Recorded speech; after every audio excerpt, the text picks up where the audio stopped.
Welcome to प्रीविना classes बच्चों। मैं विकास कुमार आप सभी का स्वागत करता हूं प्रीविना क्लासेस में। अच्छा चलिए तो बच्चों आज हम स्टार्ट करते हैं क्लास 11th की एक्सरसाइज 9.3 का इंट्रोडक्शन।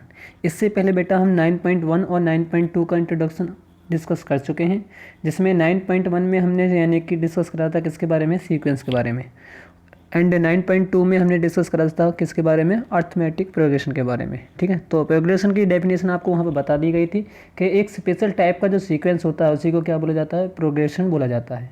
उसमें हमने अर्थमेटिक यानी एपी के बारे में पढ़ा था। अब हमें पढ़ना है ज्योमेट्रिक प्रोग्रेशन, जिसमें यानी कि इसे शॉर्ट फॉर्म में बोला जाता है क्या, जीपी। क्या बोला जाता है, जीपी बोला जाता है। ठीक है जी। अच्छा तो देखिए बच्चे, क्या बोला जाता है, जीपी बोला जाता है ज्योमेट्रिक प्रोग्रेशन को। अच्छा इसमें यानी कि इसकी डेफिनेशन लिखी गई है, क्या है वो, कि इट इज़ ए सीक्वेंस। ये क्या होता है, ये भी एक सीक्वेंस होगा in which every next term is obtained by multiply a non zero constant number, multiply by a non zero constant number. किसको भाई, यानी कि नॉन जीरो कॉन्स्टेंट नंबर को मल्टीप्लाई करके हम क्या है, किसी जो अगली टर्म है उनको निकालते हैं, यहाँ पर उनको ऑब्टेन करते हैं। ठीक है, इसी नॉन जीरो कॉन्स्टेंट नंबर को किस नाम से जानते हैं हम यहाँ पर, कॉमन रेशो के नाम से, जिससे हम यहाँ पर नोट करेंगे आर से। ठीक है बेटा, नॉन जीरो कॉन्स्टेंट नंबर जिसको यहाँ पर हम दूसरी लैंग्वेज में बोलेंगे क्या, कॉमन रेशो, उसी को क्या बोला जाएगा, कॉमन रेशो बोला जाएगा, जिसे हम नोट करेंगे यहाँ पर किससे, आर से। ठीक है, जैसे बेटा एपी में हमने एक कॉमन डिफरेंस पढ़ा था जिसको हम डी से नोट करते थे, इसी तरह यहाँ पर क्या होता है, यहाँ पर होता है कॉमन रेशो जिसे हम आर से नोट करते हैं। ठीक है, देखिए मान लीजिए भाई मेरे पास कोई एक सीक्वेंस का फर्स्ट टर्म है जो कि क्या है 2। ठीक है, अच्छा मेरे पास एक दूसरा नंबर है 2। ठीक है, जिसे मैं क्या करूँगा, इस 2 में मल्टीप्लाई करूँगा और अगली नेक्स्ट टर्म जो आएंगी उन्हें मैं निकालता हो जाऊँगा। जैसे मैंने 2 में 2 से मल्टीप्लाई करी तो कितना आया, 4 आया। फिर मैंने 4 में 2 से मल्टीप्लाई करी तो कितना आया, 8 आया। फिर 8 में 2 से मल्टीप्लाई करी तो कितना आया, 16। फिर 16 में फिर मैंने 2 से मल्टीप्लाई करी तो कितना आ गया, 32। इस तरह मैं अपने क्या है, जो अगली नेक्स्ट टर्म है उनको मैं निकाल सकता हूँ, ऑब्टेन कर सकता हूँ। ठीक है, अब आपको पता है कि मैंने हर किसी नंबर में कितने से मल्टीप्लाई करी है, 2 से करी है। ठीक है, तो जो ये 2 होगा, ये वाला 2 जिससे मैंने इसमें मल्टीप्लाई करी है, उसी 2 को हम क्या बोलेंगे, उसी 2 को हम बोलते हैं नॉन जीरो कांस्टेंट नंबर, जिसको हम यहाँ पर कहते हैं कॉमन रेशो, जिसे हम नोट करेंगे यहाँ पर आर की वैल्यू कितनी है, 2, यानी कि आर क्या है हमारे पास, 2 है। ठीक है, ये वो बात हुई। अच्छा इस आर को निकालते कैसे हैं, मान लो भी आपके पास सीक्वेंस दिया गया है, यही सीक्वेंस आया 2, 4, 8, 16 और 32। ठीक है, तो इस सीक्वेंस में आप यानी कि आर की वैल्यू किस तरह निकाल सकते हो, तो बेटा आपको ध्यान रखना है, जब भी आप आर की वैल्यू निकालोगे तो आर की वैल्यू निकालने का यहाँ पर फॉर्मूला होता है कि अगली यानी कि A2 अपॉन में A1। ठीक है, यानी कि मान लो किसी सीक्वेंस में अगर दोनों यानी कि दो टर्म है, एक टर्म 2 है और एक टर्म क्या है 4। अब मुझे यहाँ पर आर निकालना है, ये जीपी है, तो जीपी में जो कॉमन रेशो निकालते हैं वो कैसे निकालते हैं, 4 डिवाइडेड बाई 2, यानी जो A2 जो दूसरी वाली टर्म होती है उसके डिवाइड में पहली वाली टर्म को डिवाइड करके। ठीक है, तो यहाँ से देखिए कि आर की वैल्यू कितना आएगी, 2 आएगी। इसी तरह बेटा ध्यान रखना है, जिस तरह एपी में कॉमन डिफरेंस हर किसी टर्म के बीच में सेम होता था, इसी तरह यहाँ पर कॉमन रेशो या जीपी में कॉमन रेशो भी क्या होगा, सेम होगा। तो देखिए ये कौन सी टर्म है, A1, ये A2, A3, A4, A5। तो देखिए कॉमन रेशो जो यहाँ पर निकाला गया है वो कैसे निकाला गया है कि भाई A5 अपॉन में A4 एंड 32 डिवाइडेड बाई 16 करो जब भी 2 आएगा, A4 डिवाइडेड बाई A3 यानी 16 डिवाइड बाई 8 करो जब भी यानी कि 2 आएगा, और A3 डिवाइडेड बाई 2 इसी तरह 16 डिवाइडेड बाई 8 करो जब भी 2 आएगा, और इसी तरह A2 डिवाइडेड बाई A1 तो यानी कि 4 डिवाइडेड बाई 2 करूँगा जब भी कितना आएगा, 2 आएगा। ठीक है, तो इसका मतलब क्या है, हर किसी टर्म के बीच में कॉमन रेशो कितना है, 2 है, तो इसका मतलब दिया गया ये सीक्वेंस क्या होगा, एक जीपी होगा। ठीक है बच्चे। अच्छा उसके बाद बेटा आगे आगे यानी कि फिर हमें पढ़ना है कि depending upon number of term, कि जो नंबर ऑफ टर्म होती हैं वो किस चीज़ पर डिपेंड करती हैं। ध्यान रखना है, जो जीपी होगी वो दो टाइप की होती है, एक होती है फाइनाइट जीपी और एक होती है इनफाइनाइट जीपी। एक होती है फाइनाइट जीपी और एक होती है इनफाइनाइट जीपी। ठीक है, ये होगी इनफाइनाइट जीपी, ये होगी फर्स्ट वाली फाइनाइट जीपी।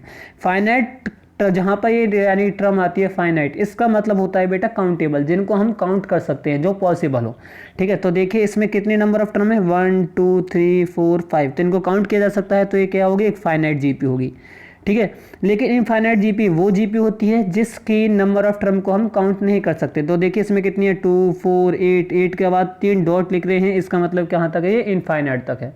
ठीक है, तो इसलिए इसे बोला जाता है इनफाइनाइट जीपी। ठीक है बच्चे, और ध्यान रखना है जब भी आप इनफाइनाइट जीपी या किसी भी चीज़ को इनफाइनाइट बताते हो तो उस टाइम पे आपको लास्ट में उसके 3 डॉट लगाने पड़ते हैं सिर्फ और सिर्फ। कितने डॉट, 3 डॉट। ठीक है, 3 डॉट लगाओगे, 3 डॉट के बाद अगला डॉट नहीं लगाओगे। इस तरह हमें बताते हैं कि हाँ भाई ये टर्म कहाँ तक है, ये टर्म इनफाइनाइट तक है। ठीक है, अच्छा चलिए आगे डिस्कस करते हैं।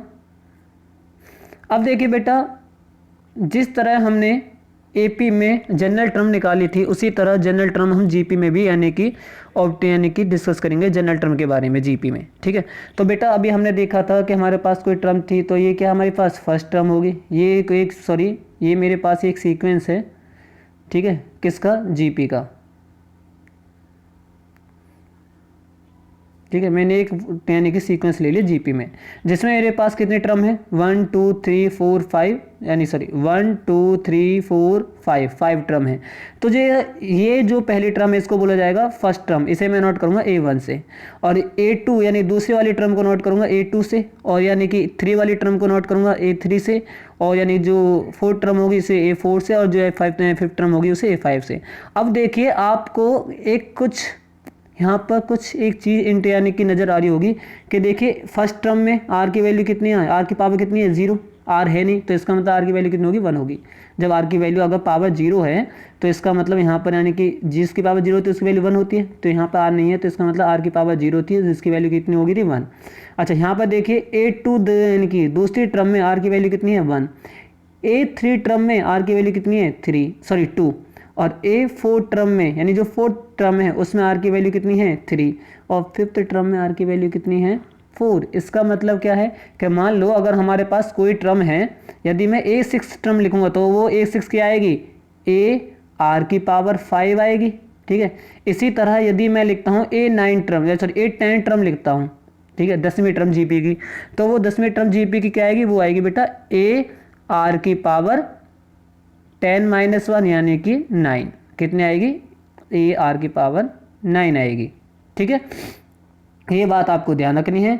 इसी तरह हमारे पास जो जनरल टर्म का फॉर्मूला बना वो क्या होता है, ए एन इक्वल होता है ए आर, और आर की पावर क्या होगी n-1, यानी जो भी n यहाँ पर होगा उस n में से उसकी पावर 1 कम कर दोगे तो r की पावर वो बन जाती है। यही बात तो चलिए यहाँ पर, यहाँ देखिए n की वैल्यू कितनी है 5 है, लेकिन यहाँ पर r की वैल्यू कितनी है 4, तो 1 कम आ रही है। और बेटा जो इसके साथ में a आ रहा है, ये a क्या है, ये हमारी होती है फर्स्ट टर्म। क्या होती है, फर्स्ट टर्म। ठीक है, जनरल टर्म के फॉर्मूले में इस तरह जनरल टर्म का फॉर्मूला हमारे पास क्या आता है, ये आता है, ये रहा हमारे पास जनरल टर्म का फॉर्मूला।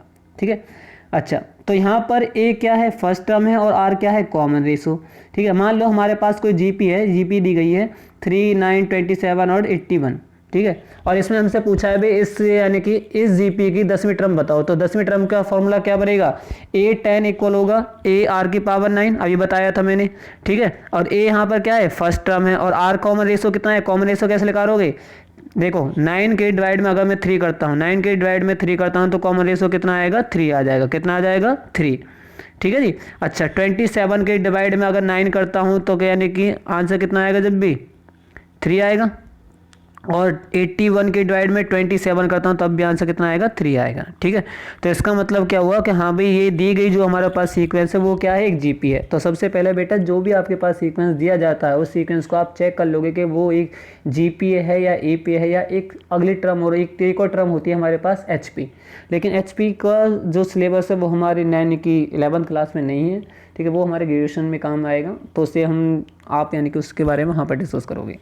ठीक है, तो यहाँ से तो आगे भाई मेरे पास क्या A10 टर्म, तो A की वैल्यू कितनी थी 3 थी, और कॉमन रेशो कितना था 3, तो 3 की पावर 9 और 3 की पावर 1, तो कितना हो जाएगा 3 की पावर 10 हो जाएगा यहाँ पर। तो ठीक है, ये तो आगे मैं 10वीं टर्म। तो इसी तरह जनरल टर्म का फॉर्मूला यदि मैं निकाल रहा हूँ इस जीपी के लिए, 10वीं यानी कि जो जनरल टर्म का फॉर्मूला बनेगा वो क्या बनेगा, a की पावर n, क्योंकि पता नहीं है भाई n की वैल्यू कहाँ तक है, ये तो एक इनफाइनाइट जीपी है, इक्वल में क्या होता है a और r की पावर n-1, यही तो होता है जनरल टर्म का फॉर्मूला। अब देखो a की वैल्यू हमें पता है कितनी है 3, तो 3 इंटू में 3 की पावर n-1। अब 3 की पावर n-1 यहाँ पर है और पावर 1 यहाँ पर है, तो पावर 1 से पावर क्या हो जाएगी, कैंसिल हो जाएगी, क्योंकि 3 की पावर n को n-1 को मैं 3 की पावर n-1 को मैं लिख सकता हूँ, इनटू में कितना है 3 है, ये आया था, यही तो है भाई। अब इस चीज़ को मैंने इस तरह कैसे लिख दिया भाई, देखो 3 तो यही है अपना पहला वाला, और इसको मैं लिख सकता हूँ 3 की पावर n मल्टीप्लाई में 3 की पावर -1, ठीक है। और ये -1 को मैं इस माइनस को लिख सकता हूँ 3 इंटू 3 की पावर n मल्टीप्लाई में 1/3 की पावर 1, कर दिया मेरे पावर पॉजिटिव, और इससे ये कैंसिल हो जाएगा, बचेगा क्या सिर्फ और सिर्फ 3 की पावर n। ये हमारे पास क्या है, इस जो हमारे पास ये जीपी दी गई थी, इस जीपी की जनरल टर्म हमारे पास ये आ गई। अब जो भी n की वैल्यू होगी उस n की वैल्यू को यहाँ मैं पुट करूँगा और अपने यानी कि जनरल टर्म को मैं काउंट कर लूँगा, ठीक है। अच्छा, तो आई होप आप यानी कि जनरल टर्म को निकालना सीख गए होंगे कि किस तरह आपको जनरल टर्म निकालनी है, जनरल टर्म का फॉर्मूला क्या होता है, ठीक है। तो चलिए बच्चे आगे चलते हैं। अब देखिए बेटा, अब आपको मैं यानी कि आपके पास एक क्वेश्चन है, अगर मैं कहता हूँ कि भाई आप मेरे पास एक जीपी है, अब वो जीपी यानी कि क्या है कि मेरे पास एक जीपी है, सॉरी मेरे पास एक सीक्वेंस है, वो जो कि सीक्वेंस क्या है ये है, ठीक है। और मुझे इसकी A50 यानी कि A50 टर्म चाहिए, ठीक है। तो मैं इसको किस तरह काउंट कर सकता हूँ, तो आपके पास जनरल टर्म का फॉर्मूला है, लेकिन ध्यान रखना जनरल टर्म का फॉर्मूला सिर्फ और सिर्फ कब पॉसिबल है, कब लगाया जा सकता है, जीपी में, ठीक है। जब आपके पास जो सीक्वेंस दिया गया है वो एक क्या होना चाहिए, जीपी होना चाहिए। तो देखिए आपको ये बताना है सॉल्व करके, ये क्वेश्चन मैं आपके लिए छोड़ रहा हूँ कि भाई इसमें हम A50 टर्म काउंट कर सकते हैं या नहीं कर सकते हैं, ठीक है। अगर कर सकते हैं तो A50 टर्म क्या होगी, अगर नहीं कर सकते हैं तो क्यों नहीं कर सकते, उसका रीज़न बताना है, ठीक है बच्चे। अच्छा, तो उसके बाद बेटा मैं फिर अगले टॉपिक पर आ रहा हूँ। अगर आपसे ये क्वेश्चन नहीं होता है तो आप यानी कि इसके बारे में मुझसे पूछ सकते हो, आप सभी के पास मेरा नंबर है, ठीक है जी। अच्छा देखिए बेटा, आगे है sum of n terms of GP, यानी कि किसी भी जीपी में जो n टर्म्स है उनका सम किस तरह निकाला जाता है, ठीक है। तो देखिए जीपी में जो सम निकालने का फॉर्मूला, हमने एपी में भी सम निकालने का फॉर्मूला पढ़ा था, ठीक है। अब इसी तरह एक यानी कि फॉर्मूला पढ़ेंगे हम जीपी में। अच्छा बेटा देखिए, मान लिया हमारे पास एक सीक्वेंस है, जो कि सीक्वेंस क्या है ये है, और ये दिया हुआ है सीक्वेंस क्या है। अच्छा एक बात तो बता रहा हूँ बेटा, जो हम सम ऑफ n टर्म्स यहाँ पर निकाल रहे हैं किसी भी जीपी में, वो कैसे टर्म के लिए निकाल रहे हैं, सिर्फ और सिर्फ फाइनाइट टर्म के लिए। इनफाइनाइट टर्म के लिए जो हम यानी कि सम निकालना सीखेंगे, वो सीखेंगे हम अक्सर एक्सरसाइज 9.4 में, ठीक है, जहाँ पर हमारे पास इनफाइनाइट यानी कि सीरीज होंगी और हमें उनका क्या है, उनका सम निकालना पड़ेगा, ठीक है बच्चे। चलिए तो देखिए बेटा, यहाँ पर आपको सम निकालने के दो फॉर्मूले बताए जा रहे हैं, ठीक है। तो एक Sn का यानी कि Sn इक्वल होता है sum of n terms, equal होता है a ब्रैकेट 1 माइनस आर की पावर n और divided by 1 minus r. R आपको जानते हो, आर यहाँ पर क्या है, कॉमन रेशो, ठीक है, और a क्या है यहाँ पर, फर्स्ट टर्म, ठीक है। दोनों आप सभी चीज़ें आपके पास गिवन होंगी, आपको सिर्फ उनका क्या है, सम निकालना। और n क्या है हमारे पास, टोटल नंबर ऑफ टर्म्स जो भी उस जीपी में होंगी, ठीक है, जो भी उस जीपी में प्रेजेंट होंगी, ठीक है। अब देखिए बेटा, सम निकालने के आपके पास दो फॉर्मूले होते हैं जो आपके एनसीईआरटी बुक में होंगे। एक फॉर्मूला तो ये होता है, एक फॉर्मूला होता है ये, ठीक है। दोनों में जो फर्स्ट वाला फॉर्मूला है वो यानी कि कब लगाया जाता है, वो लगाया जाता है जब आर की वैल्यू क्या होगी, जब आर की वैल्यू क्या है, देखो 1 में से माइनस कर रहे हैं तो इसका मतलब आर की वैल्यू यहाँ पर क्या है, 1 से लेस देन है, यानी आर की वैल्यू क्या होगी यहाँ पर, लेस देन 1, ठीक है। और ये वाला फॉर्मूला कब लगाया जाएगा, देखो अब आर में से माइनस कर रहे हैं 1 को, तो इसका मतलब क्या है कि यहाँ पर आर की वैल्यू क्या होगी, ग्रेटर देन होगी 1। अच्छा, अगर किसी को दोनों फॉर्मूले याद करने में दिक्कत होती है तो बेटा मैं आपसे कहूँगा कि आप सिर्फ और सिर्फ फर्स्ट वाले फॉर्मूले को याद करें, क्योंकि इसी फॉर्मूले से हम, चाहे ये वाली कंडीशन हो चाहे ये वाली कंडीशन हो, हम इसी फॉर्मूले से अपने आंसर निकाल सकते हैं और दोनों ही आंसर कहेंगे बिल्कुल ठीक आएंगे, ठीक है। ऐसा कुछ ना होगा कि भाई अगर इस फॉर्मूले लगाएं तो आंसर लगाएगा, इस फॉर्मूले लगाएं तो आंसर लगाएगा, ऐसा कुछ नहीं है। आप यानी फर्स्ट वाले फॉर्मूले को लगाएं और अपने आंसर निकालें, ठीक है। अच्छा, और आर की वैल्यू बेटा 1 के इक्वल नहीं होनी चाहिए। अगर आर की वैल्यू 1 के इक्वल होगी तो आप देखोगे भाई नीचे क्या आ जाएगा, 1 माइनस 1 जीरो बन जाएगा, और ऊपर यानी कुछ भी हो तो जब भी हम किसी नंबर को जीरो से डिवाइड करते हैं तो हमारे पास क्या जाता है, इनफाइनाइट, उसका आंसर पॉसिबल नहीं है, वो इनफाइनाइट बन जाता है, इन्फिनिटी बन जाता है, ठीक है। अच्छा तो देखिए बेटा, और एक बात और, यदि मान लो भाई ये जो हमारे पास सीक्वेंस है इसमें n की वैल्यू कितनी होगी, सॉरी r की वैल्यू कितनी होगी, 1 होगी, ठीक। एक दूसरा तरीका मैं आपको बताता हूँ, सम ऑफ यानी कि n terms if r is equal to 1, जब r की वैल्यू क्या होगी, 1 होगी, तो उस टाइम पे यानी कि आप फॉर्मूला क्या बनता है, तो उस टाइम पे एक और फॉर्मूला बनता है। देखो r की वैल्यू 1 का मतलब क्या है, यहाँ पर a आ जाएगा, यहाँ पर भी a आ जाएगा, यहाँ पर भी a आ जाएगा, और यहाँ पर भी 1 माइनस, यहाँ करोगे बेटा r की यानी कि r की वैल्यू क्या है 1, तो 1 की पावर कुछ भी हो उसका आंसर हमेशा कितना आता है, 1 ही आता है।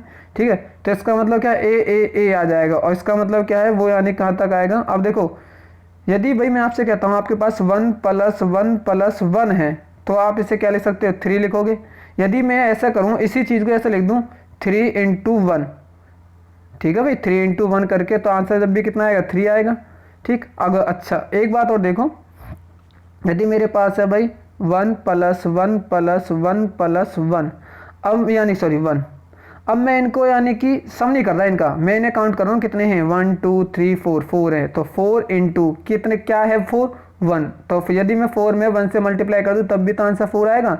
या तो इन सभी को जो है सम कर लूँ मैं, या फिर क्या करूँ, इनको काउंट करके और जो भी नंबर मेरे पास है उसी की इसमें मल्टीप्लाई कर दूँ, तो सेम मेरा आंसर आ जाएगा। ठीक है, अच्छा तो देखिए, अब देखिए यहाँ पर ये ए है, यानी ए अप टू सोन ए तक, तो एन यानी कि ए कहाँ तक है, एन टर्म्स तक हमें पता नहीं है कितने हैं, तो एस एन को मैं लिख सकता हूँ कि एन × ए, जो भी यानी कि एन की वैल्यू होगी उस एन की वैल्यू को यहाँ पुट कर दूंगा, वही मेरे पास क्या आ जाएगा, सम ऑफ एन टर्म्स आ जाएगा। ठीक है, जो भी यानी कि यहाँ पर आर की वैल्यू एन की वैल्यू होगी। अब देखिए अगर 3 है आर, यानी ए कितने हैं, 3, तो यहाँ 3 आ जाएगा, 3 हो जाएगा। अगर 4 टर्म है तो एन की वैल्यू 4 रख दो, तो यहाँ 4 टर्म का सम आ जाएगा। अगर 5 है तो 5 रख दो एन की वैल्यू। ठीक है, इस तरह मैंने कि अब जब आर की वैल्यू कितनी होगी, 1, ये फॉर्मूला सिर्फ और सिर्फ सबके जब के लिए है, एस एन इक्वल होता है एन × ए, एन × ए। ठीक है, अच्छा उसके बाद बेटा आगे, अब देखिए मैंने आपको बताया था कि भाई दोनों फार्मूले, यानी कि इन दोनों फार्मूलों को याद ना करके आप यानी कि फर्स्ट वाले फार्मूले को याद करें। यहाँ से आप यानी कि या तो ये कंडीशन हो या फिर ये कंडीशन हो, आप यानी कि दोनों से आंसर निकाल सकते हो। ठीक है, फर्स्ट वाले फॉर्मूले से। अब देखिए मैंने अगले पेज पर एक यानी कि एग्जांपल लिया है, जिसमें मैं क्या करूँगा, इसी फॉर्मूले को यूज़ करूँगा और यानी कि दोनों आंसर निकालूंगा। ठीक है, देखिए किस तरह निकालोगे।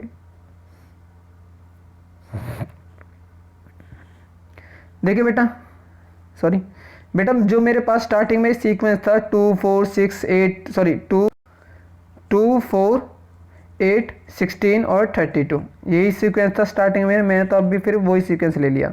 तो यहाँ पे देखिए फर्स्ट टर्म कितनी है, 2। अब कॉमन रेशो जब मैं निकालूंगा तो 4 / 2 करूंगा, तो आर की वैल्यू कितनी है, 2। मैंने मान लिया ये सीक्वेंस क्या है, मेरे पास जीपी है, गिवन जीपी।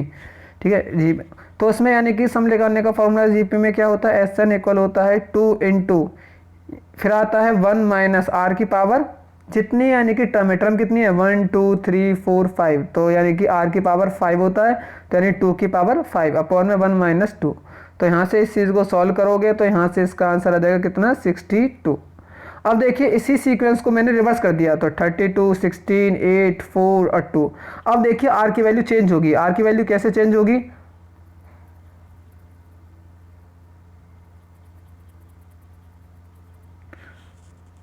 आर की वैल्यू बेटा मैंने बताया था, आर की वैल्यू आप किस तरह निकालते हो भाई, सेकंड टर्म अपॉन में फर्स्ट टर्म।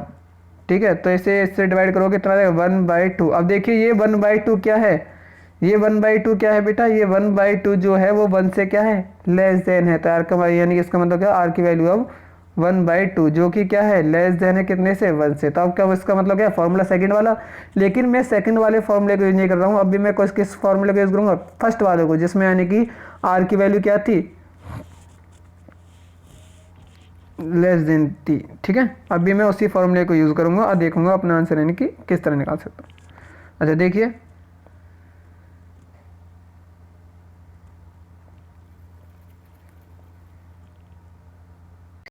यहाँ पर बेटा मैंने फॉर्मूला लगाया था, वो यहाँ पर मैंने उस फॉर्मूले का यूज़ करा था जहाँ पर आर की वैल्यू मेरी क्या थी, 1 से क्या थी, बड़ी थी। लेकिन मैंने फॉर्मूला लगाया था कौन सा, जहाँ पर आर की वैल्यू क्या थी, लेस देन थी, वो वाला। अब देखो यहाँ पर आर की वैल्यू क्या, लेस देन है, तो यहाँ पर वही वाला फॉर्मूला लगा रहा हूँ मैं, उसी वाले फॉर्मूले को यूज़ कर रहा हूँ अभी।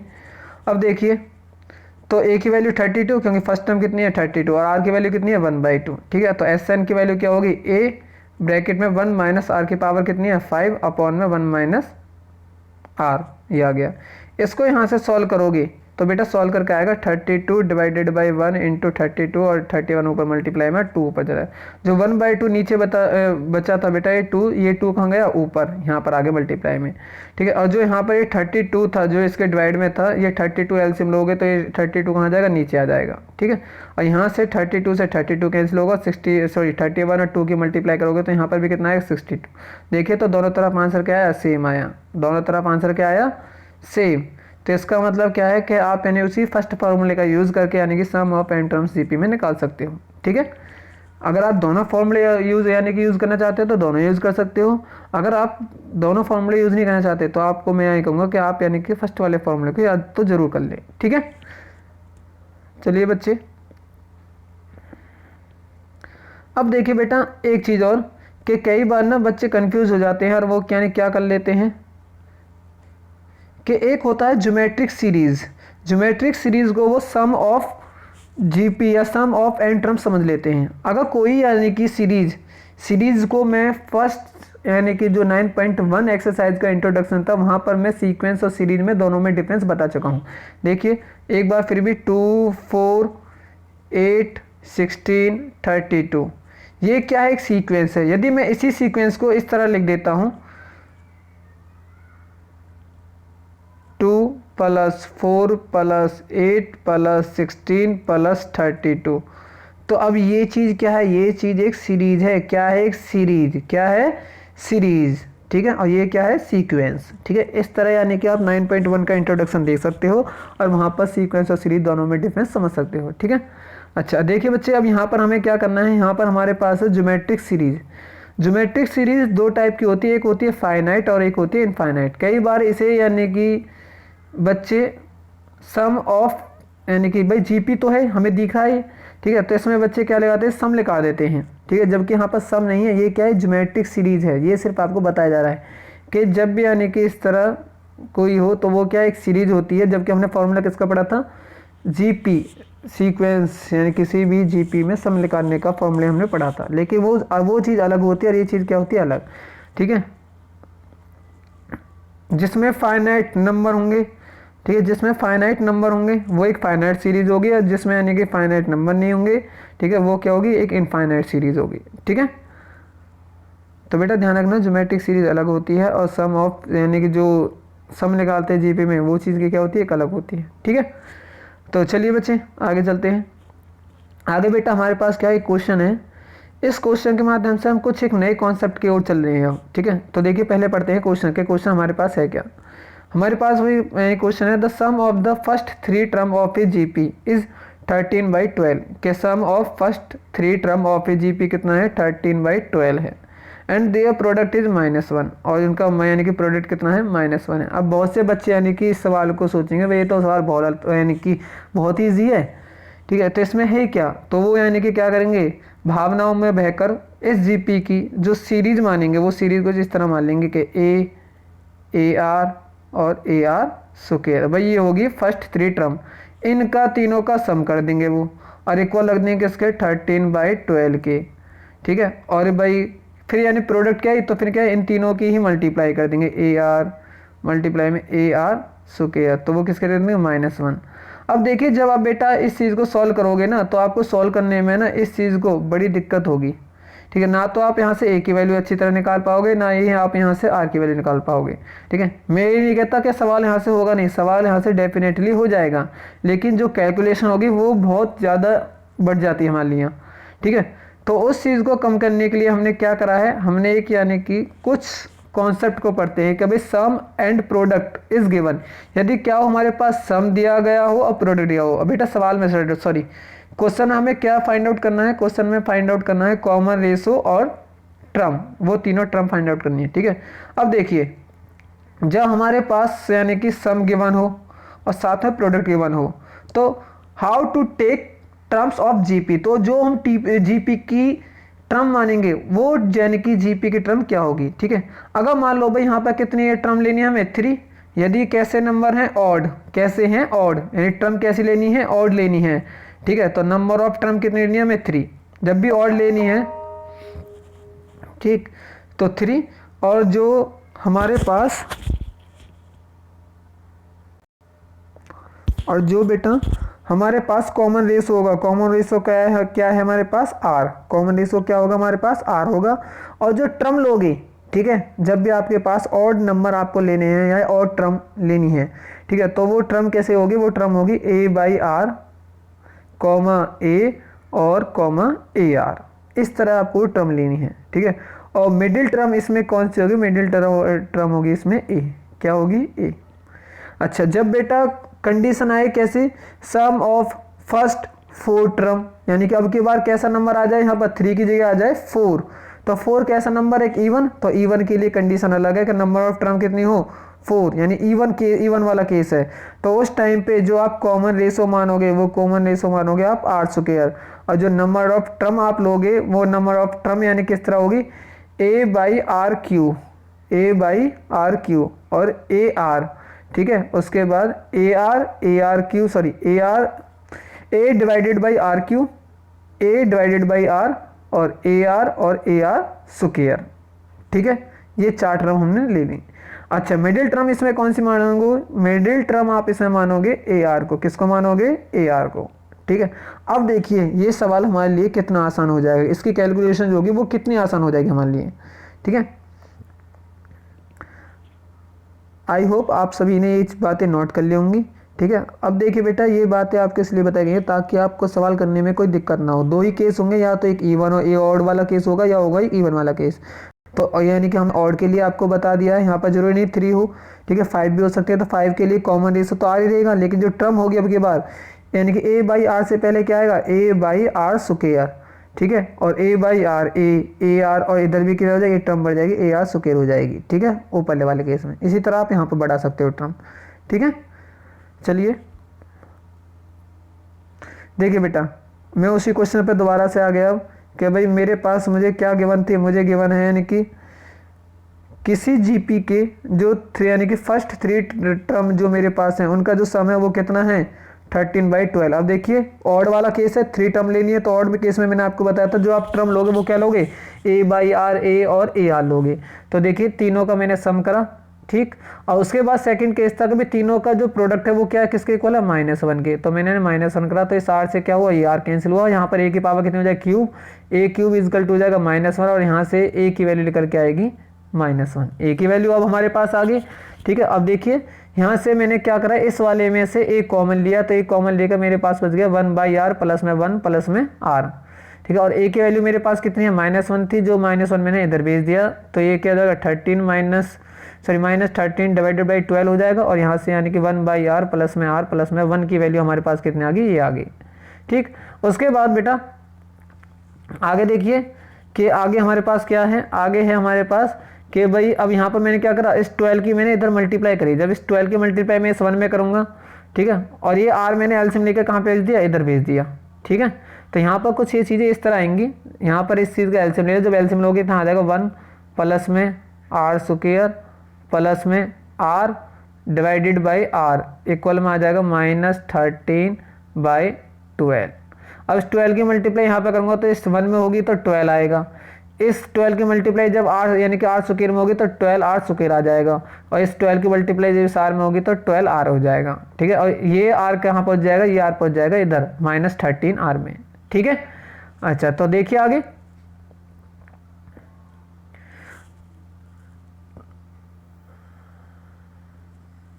ठीक है, तो ये इस चीज़ को हम समझ चुके हैं, ये चीज़ कैसे आई है। अब देखिए इस -13r को इधर ले आइए, तो -13r इधर आएंगे तो पॉजिटिव हो जाएंगे, और 12r यहाँ पर पहले से ही पॉजिटिव है, तो कितने हो जाएंगे 25r, ठीक है। अब भी यानी कि आप क्या कर सकते हो कि भाई अब देखो 12 की मल्टीप्लाई करो कितना आना चाहिए 144, यानी कि 2 नंबर ऐसे लेने हैं जिनका जो प्रोडक्ट आए वो कितना आए 144 आए, लेकिन जिनका जो सम आए वो कितना आए 25 आए। तो इसका मतलब वो 2 नंबर आपके पास के आ जाएंगे 16 और 9 आ जाएंगे, ठीक है। अब देखिए 12r स्क्वायर प्लस में 16r प्लस में 9r प्लस में 12 इजकल टू 0। अब यहाँ से इन दोनों में से आप कॉमन ले सकते हो 4r कॉमन आ गया, तो यहाँ ब्रैकेट में बचेगा 3r प्लस में 4, ठीक है। यहाँ से इन दोनों में से कॉमन आ जाएगा 3 और 3r प्लस में 4 यहाँ बच जाएगा। तो एक तो r की वैल्यू आएगी, यहाँ से निकालोगे r की वैल्यू, एक तो 3r प्लस में 4 इजकल टू 0, तो आर की वैल्यू यहाँ से आ जाएगी -4/3, और एक भी आएगी यहाँ से 4r प्लस में 3, यहाँ से आर की वैल्यू आएगी -3/4। अब आपके पास आर की वैल्यू 2 आई, तो इसका मतलब क्या है, अब जो यानी कि सीरीज आपके पास गिवन थी कि a/r a और AR, आपके पास a की वैल्यू है और r की वैल्यू है, ठीक है। एक बार r की वैल्यू आप इसे पुट करोगे और एक बार r की वैल्यू आप इसे पुट करोगे, तो आपके पास दो सीक्वेंस यहाँ पर आएंगे, ठीक है। लेकिन a की वैल्यू भी आपके पास कितनी है, a की वैल्यू आपके पास -1 है। एक बार इन दोनों से यानी सीरीज बनाओगे, एक बार इन दोनों से, सॉरी सीरीज नहीं सीक्वेंस बनाओगे, एक बार इन दोनों से सीक्वेंस बनाओगे, ठीक है बच्चे।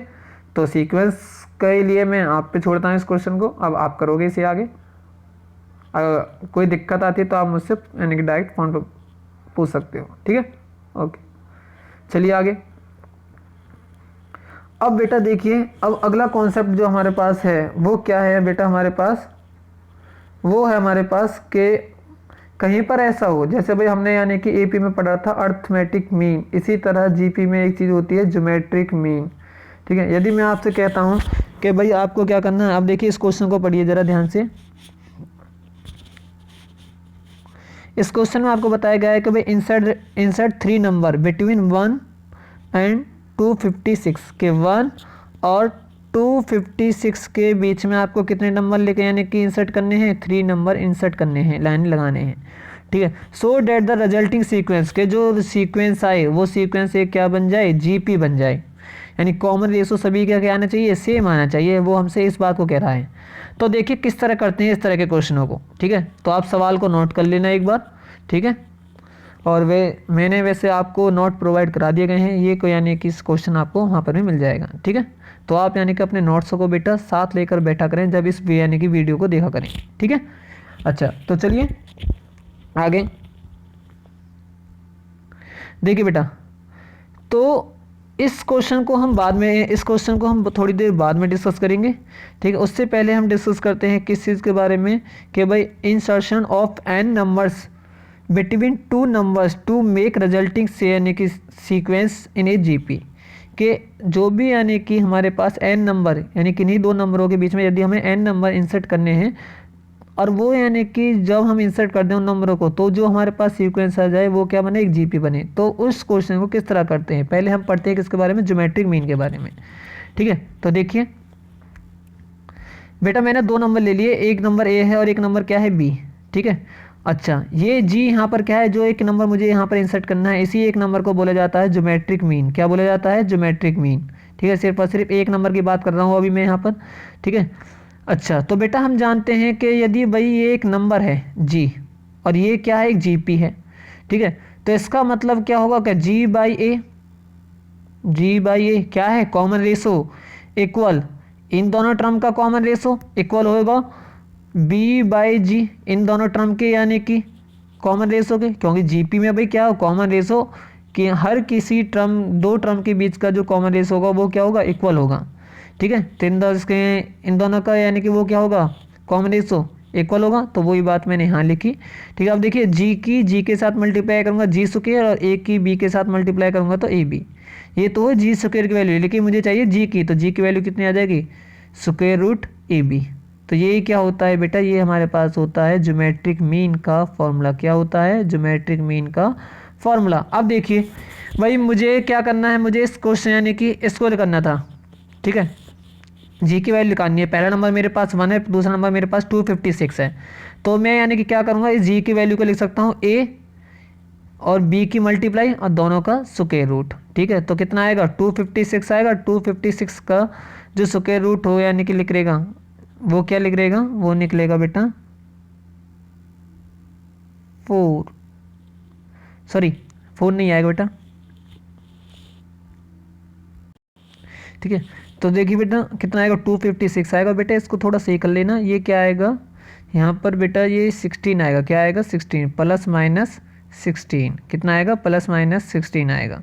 अच्छा, तो ये भी क्या होगा, लेकिन हम यहाँ पर जो वैल्यू लेंगे वो क्या, कौन सी लेंगे, प्लस माइनस में से पॉजिटिव 16 लेंगे। क्यों लेंगे बेटा पॉजिटिव 16, तो बेटे देखिए पॉजिटिव 16 लेने का मतलब मेरा यहाँ पर ये है क्योंकि 1 भी पॉजिटिव है और 256 भी पॉजिटिव है, तो इन दोनों के बीच में जो ये नंबर भी होगा ना ये भी डेफिनेटली क्या होगा, पॉजिटिव ही होगा। तो इसलिए यहाँ पर नेगेटिव नंबर को नेगलेक्ट कर देंगे, सिर्फ और सिर्फ कौन से नंबर को लेंगे, पॉजिटिव वाले को। ठीक है, इसको बेटा सेक लेना, यहाँ पर क्या है, ये यहाँ पर 16 है। ठीक है, ये गलती से यहाँ पर यानी कि 4 लिख गया है। ठीक है, अच्छा तो चलिए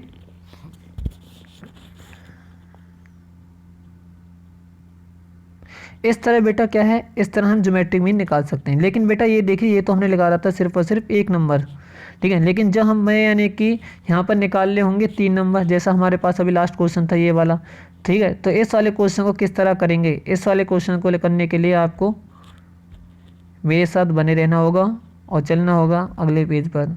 तो देखिए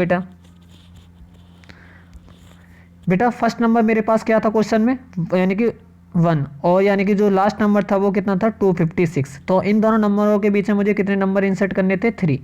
ठीक है, तो देखिए बेटा आप इस सीक्वेंस यानी कि सीक्वेंस में देखिए वो कितने टर्म आपके पास हैं, तो 1 2 3 4 5, तो टोटल टर्म कितनी हो जाएंगी, 5 हो जाएंगी जब ये 3 नंबर इनके बीच में इंसर्ट होंगे। तो एन की वैल्यू कितनी होगी 5। अच्छा ये लास्ट वाली टर्म जो है ये कौन सी टर्म है, 5th, और ए 5th की वैल्यू यानी ए 5 की वैल्यू कितनी है 256। अब ए 5 को मैं क्या लिख सकता हूँ, ए आर की पावर 4 लिख सकता हूँ। मैंने बताया था आपको इंट्रोडक्शन में अभी यानी जीपी के फर्स्ट पेज पर वहाँ पर, ठीक है, जहाँ पर हम जनरल टर्म को डिस्कस कर रहे थे। ठीक है, अच्छा तो देखिए ए 5 की वैल्यू मेरे पास 256 है और यानी कि ए आर की पावर 4 यानी ए की वैल्यू मेरे पास कितनी है 1, फर्स्ट टर्म मेरे पास गिवन है, और आर की पावर 4 मुझे निकालनी है। तो यहाँ से 1 को इधर भेजूंगा तो 1 से डिवाइड करूँगा तो ये आ जाएगा, और आर की पावर 4 का मतलब होता है कि आर की वैल्यू कितना होना +4 या फिर -4। ठीक है, ओनली टेक पॉजिटिव 4 क्योंकि बेटा कॉमन रेशो कभी भी दोनों नंबर, ये नंबर पॉजिटिव है ये नंबर पॉजिटिव है, तो हम यानी कि कौन से नंबर को लेंगे, सिर्फ और सिर्फ पॉजिटिव वाले। तो कॉमन रेशो कितना आएगा आर की पावर 4 वाला। ठीक है, अब आर की पावर 4 आपके पास आ गया यानी कॉमन रेशो आपके पास आ गया। और मैंने जहाँ पर आपने जीपी की यानी कि डेफिनेशन देखी थी तो हमने पढ़ा था कि भाई एक नॉन जीरो कांस्टेंट नंबर होता है जिसे यानी कि क्या होता है, जो सीक्वेंस की टर्म हमारे पास होती है उनमें मल्टीप्लाई करके हम अगली टर्म निकाल सकते हैं। तो 1 में यदि मैं मल्टीप्लाई करूँगा 4 की तो G1 कितना आ जाएगा 4 आ जाएगा, और जब मैं G1 वो कितना है 4 है, जब इसमें 4 की मल्टीप्लाई करूँगा 16 आ जाएगा, और 16 में 4 से मल्टीप्लाई करूँगा 64 आ जाएगा। तो तीनों टर्म आ गई मेरे पास। तो इस तरह क्या है, मैं यानी कि किन्हीं भी दो नंबर के बीच में कितने भी नंबर इंसर्ट कर सकता हूँ, लेकिन सबसे पहले मुझे क्या निकालना पड़ेगा, कॉमन रेशो आर निकालना पड़ेगा। ठीक है, जो कि यहाँ पर कितना था 4 था। तो यानी कि मेरे पास जो जीपी हुई वो तीनों टर्म मेरे पास ये आ गई, और जो जी यानी कि सीक्वेंस बना वो सीक्वेंस बना 1 4 16 64 और 256। आप इसे चेक कर सकते हो आर की वैल्यू को नोट करके कि आर की वैल्यू यहाँ पर सब में कॉमन है या नहीं है, यानी सेम है या नहीं है। ठीक है, तो ये क्या है, ये हमारे पास वो था जो हमने, ठीक है, ये हमारे क्वेश्चन का आंसर है। अच्छा देखिए अब आगे, अब बेटा आगे हमारे पास है कि भाई मैंने 2 क्वेश्चन आपके लिए छोड़े ये बनाए हैं। एक क्वेश्चन तो है आपके पास क्वेश्चन नंबर फर्स्ट, जिसमें आपको क्या करना है -4 और 256 के बीच में क्या है 3 नंबर इंसर्ट करने हैं। ठीक है, इसे एक तो मुझे आपको यानी कि आपको इसका आंसर बताना है मुझे। एक सेकंड क्वेश्चन आपके पास कि -4 और 256 के बीच में कितने नंबर इंसर्ट करने हैं, आपको 2 नंबर इंसर्ट करने हैं, एक यानी कि आपको इसका आंसर बताना है। ठीक है, अच्छा तो इन दोनों क्वेश्चनों के आंसर आप देंगे मुझे, ठीक है, और फिर मैं आपको कुछ यहाँ पर चीज़ें बताऊंगा अगर जब आप इन क्वेश्चनों के मुझे आंसर देंगे। ठीक, चलिए देखिए बेटा, अब यहाँ से एक बात निकल के आती है कि भाई between 2 positive number a and b we can insert n number so that resulting sequence is a GP. कि यदि ए और बी हमारे पास दोनों कैसे नंबर है, पॉजिटिव नंबर है। ठीक है, तो और उनके बीच में हम क्या कर रहे हैं, एन नंबर इंसर्ट कर रहे हैं, तो जो हमारे पास सीक्वेंस आएगा वो सीक्वेंस क्या होगा, एक जीपी होगा। ये बात अभी हमने डिस्कस करी थी, अभी देखा था हमने। ठीक है, जब हमने 1 4 16 64 और 256 वाली सीक्वेंस को फाइंड आउट करा था। ठीक है, और एक बात और बेटा कि यहाँ से if a and b are 2 positive number, यदि ए और बी 2 पॉजिटिव नंबर हैं तो जो अर्थमेटिक मीन होता है, ठीक है, वो अर्थमेटिक मीन क्या होगा, a + b डिवाइडेड बाई 2। ठीक है, यही होता था अर्थमेटिक मीन। भाई 2 नंबर हो गए, अर्थमेटिक मीन बेटा हमने पढ़ा था एपी में, किस में पढ़ा था, एपी में।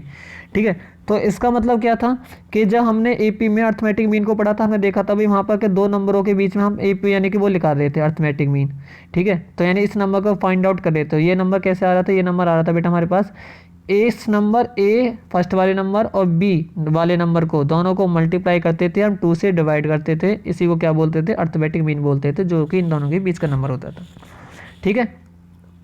तो यही बात यहाँ पर लिखी है कि फर्स्ट नंबर क्या है ए और सेकंड नंबर क्या है बी, यदि दोनों पॉजिटिव नंबर हैं तो अर्थमेटिक मीन जो होता है वो यानी कि इनके बीच वाली टर्म होती है ए प्लस बी डिवाइडेड बाई 2। ये किस में होती थी, एपी में।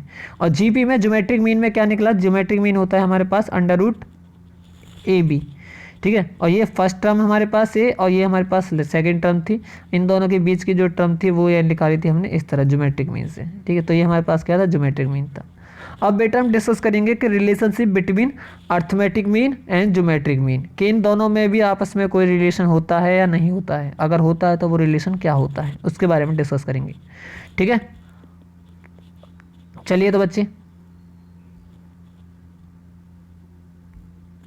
देखिए जी, relationship between arithmetic mean and geometric mean of two positive number a and b, के दो नंबरों के बीच में अर्थमेटिक मीन और ज्योमेट्रिक मीन किस तरह फाइंड आउट कर सकते हैं, जबकि ए और बी दोनों कैसे नंबर होने चाहिए, पॉजिटिव नंबर होने चाहिए थे, ठीक है। तो देखिए अर्थमेटिक मीन जो होता है उसे हमें ए से नोट कर रहा हूँ, जो कि क्या होता है ए और बी के बीच का ए प्लस बी डिवाइडेड बाई 2 होगा, और ज्योमेट्रिक मीन को मैं जी से नोट कर रहा हूँ, जो कि यानी कि इन दोनों नंबरों के बीच का ज्योमेट्रिक मीन क्या होगा, अंडर रूट ए बी होगा। अब देखिए मैं क्या कर रहा हूँ, अर्थमेटिक मीन से ज्योमेट्रिक मीन को क्या कर रहा हूँ, सबट्रैक्ट कर रहा हूँ, ठीक है। तो a plus b divided by 2 minus under root a b, ये आएगा, ठीक है। और यहाँ से मेरे पास कुछ ये चीज़ बन के आएगी, और ये यानी किस चीज़ का फॉर्मूला है, ये फॉर्मूला होता है under root a b minus under root b का होल स्क्वायर, पूरे का होल स्क्वायर का फॉर्मूला है ये ऊपरला वाला, डिवाइडेड बाई 2, ठीक है। अब देखिए यहाँ पर ये टर्म क्या होगी, हमेशा पॉजिटिव होगी, ठीक है, क्योंकि उसके ऊपर सीक्वेंस पे कितना है, होल स्क्वायर कितना है, 2 है। मान लो माइनस नंबर का अगर मैं होल स्क्वायर करता हूँ तो हमेशा पॉजिटिव नंबर ही तो आएगा। अब देखो अगर इनके अंदर की वैल्यू नेगेटिव भी आई ना तो वो इस होल स्क्वायर से हमेशा कैसे हो जाएगी, पॉजिटिव हो जाएगी। इसका मतलब क्या है कि ये हमेशा ग्रेटर देन और इक्वल होगा किसके, 0 के, ठीक है। अच्छा तो a minus G greater than और इक्वल 0, ठीक, ये बात यहाँ से निकल के आई कंडीशन। अब देखिए a और g कब यानी कि 0 के इक्वल होंगे, ठीक है, या कब इन दोनों की वैल्यू कब इन दोनों की वैल्यूज इक्वल आएगी। तो इसका मतलब क्या, g को मैंने इधर भेजा तो ये पॉजिटिव हो जाएगा, तो a ग्रेटर देन और इक्वल g, ठीक है। इक्वल कब होंगे ये दोनों, जब इनके यानी कि अर्थमेटिक मीन और ज्योमेट्रिक मीन कब इक्वल होते हैं, जब इनके यानी कि बोथ नंबर आर सेम, यदि जो यानी कि नंबर हमारे पास के बना वो दोनों नंबर क्या हो, सेम हो। जैसे कि देखिए यदि a की वैल्यू कितनी है 2 और b की वैल्यू कितनी है 2, ठीक है, इन दोनों के बीच का मैं अर्थमेटिक मीन निकालता हूँ तो कितना आएगा, दोनों को जोड़ूंगा 2 से डिवाइड करूंगा तो कितना आएगा, 2 आएगा, ये आया अर्थमेटिक मीन। अच्छा उसके बाद यदि दूसरी तरफ मैं बात करता हूँ ज्योमेट्रिक मीन की, तो भाई a कितना था, 2 था, b कितना था 2, तो 2 इंटू 2 का स्क्वायर रूट तो कितना आएगा 4, 4 का स्क्वायर रूट कितना होता है 2। तो देखो अर्थमेटिक मीन की वैल्यू भी 2 आई थी और ज्योमेट्रिक मीन की वैल्यू भी कितनी आई है, 2 आई है। तो इसका मतलब दोनों की सेम वैल्यू तो आई, लेकिन कब आई, जब दोनों नंबर क्या थे, सेम थे। तो ये बात आपको ध्यान रखनी है कि अर्थमेटिक मीन और ज्योमेट्रिक मीन कब इक्वल होते हैं, जब दोनों नंबर हमारे पास क्या होंगे, सेम होंगे, जब दोनों नंबर हमारे क्या होंगे, सेम होंगे, ठीक है। तो चलिए आगे चलते हैं।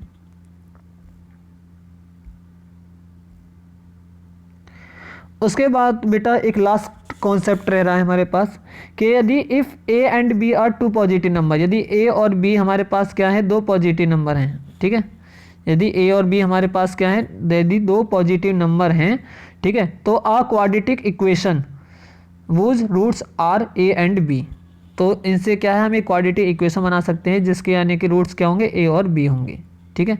तो देखिए भैया आपको पता है यदि मैं आपके पास a और b दो यानी क्या है पॉजिटिव नंबर हैं और मैं आपसे कह दूं कि भाई दोनों क्या है क्वाड्रेटिक इक्वेशन के रूट्स हैं, तो आप वहाँ से क्वाड्रेटिक इक्वेशन बना सकते थे, ठीक है। आपने इस चीज़ को 10th क्लास में पढ़ा था, तो आपने क्वाड्रेटिक इक्वेशन को पढ़ा था x square minus a plus b bracket x plus a b पढ़ा था इक्वल 0, ठीक है। अब देखिए यहाँ पर x स्क्वायर माइनस इस a प्लस बी की वैल्यू अर्थमेटिक मीन से a plus b divided by 2 equal arithmetic mean था। यदि मैं यहाँ से a प्लस बी की वैल्यू निकालूँ तो वो कितना आ जाएगी, 2a आएगी, नहीं आएगी, तो वो 2a मैंने यहाँ पर फिक्स कर दिया, ठीक है।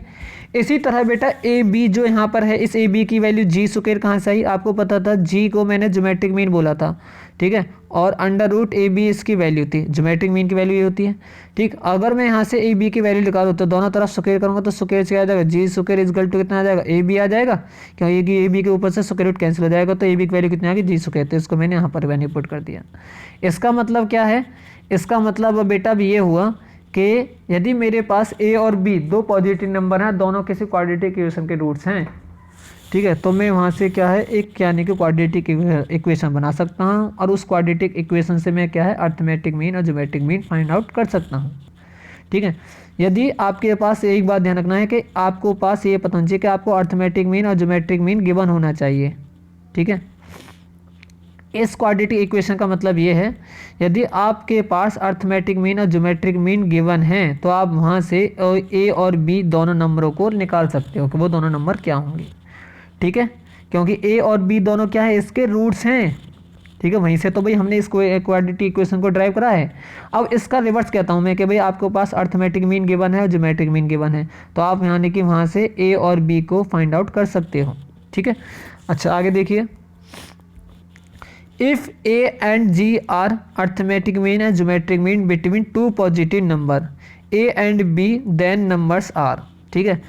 अब देखिए यदि ए क्या है अर्थमेटिक मीन और जी क्या है ज्योमेट्रिक मीन, किन्हीं भी दो नंबर के पॉजिटिव नंबर्स के ए और बी के, ठीक है, तो देखिए वहाँ से ए कॉमा बी इक्वल किसके होगा, ए प्लस माइनस स्क्वायर रूट ए स्क्वायर माइनस जी स्क्वायर के, ये कहीं से नहीं है बेटा। जब आप इस इक्वेशन में डिस्क्रीमेंट या विविक्तर जो आपने 10th क्लास में पढ़ा था कि भाई डी बराबर होता है b square minus plus minus bracket sorry alpha into beta बराबर इक्वल होते हैं बी स्क्वायर प्लस माइनस यहाँ पर लिखोगे फिर बी स्क्वायर माइनस के 4ac divided by 2a, discriminant का फॉर्मूला जब लगाओगे ना तो उस टाइम पे क्या है ये कंडीशन आपके पास बन के आ जाएगी, ठीक है। यहाँ से लगा के देखना, अगर नहीं आता था फिर मैं आपको बता दूंगा, ठीक है। ये कहाँ है, ये मैंने क्या कराया, सिर्फ और सिर्फ इस वाली इक्वेशन में डिस्क्रीमेंट का फॉर्मूला लगाया है और इस चीज़ को मैंने यहाँ पर निकाल दिया है। डिस्क्रीमेंट का मतलब होता है विविक्तर, जो आपने 10th क्लास में निकाला था, ठीक है। उस फॉर्मूले का यूज़ कर लेना और आप इस चीज़ को यहाँ से ड्राइव कर सकते हो, ठीक है। तो चलिए आगे चलते हैं।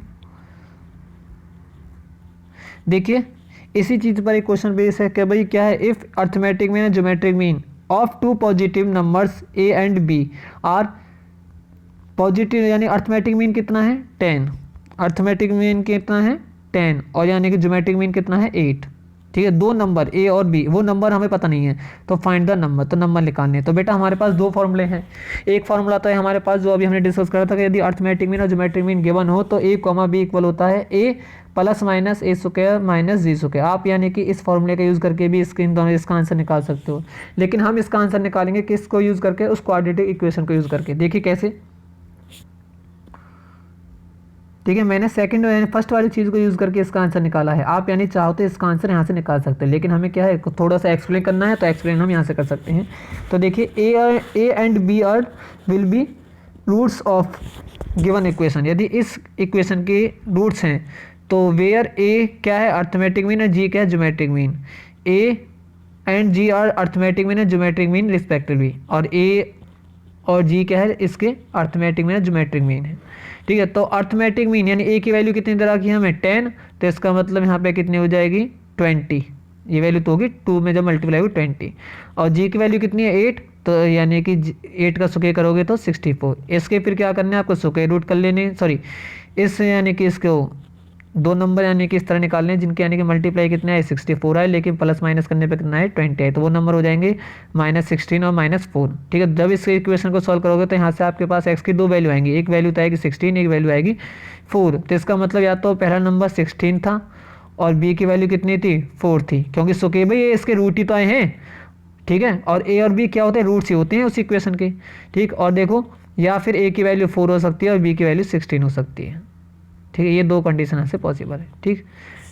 तो बच्चे आई होप आप सभी को समझ में आया होगा। यदि फिर भी किसी बच्चे के कोई भी क्वेश्चन रहता है, ठीक है, कोई भी क्वेश्चन हो तो वो पूछ सकता है मुझसे मेरे पर्सनल नंबर पर फ़ोन करके, ठीक है। तो बेटा आपसे एक यानी कि रिक्वेस्ट है कि जब भी करें मैसेज ना करके आपका जो भी डाउट हो उसे कॉल कर ही पूछें, ठीक है। चलो थैंक यू तो एवरीवन। ध्यान रखना बेटा कि अर्थमेटिक मीन के बारे में यदि आपको पढ़ना है तो आप अर्थमेटिक मीन के बारे में कहाँ से पढ़ सकते हो, अर्थमेटिक मीन के बारे में आप एक्सरसाइज 9.2 का इंट्रोडक्शन पढ़ लेना, वहाँ पर मैंने अर्थमेटिक मीन को एक्सप्लेन किया है। ठीक है, अच्छा फिर भी किसी बच्चे का कोई डाउट रह जाता है तो वो पूछ सकता है। ठीक, चलिए तो थैंक यू एवरीवन।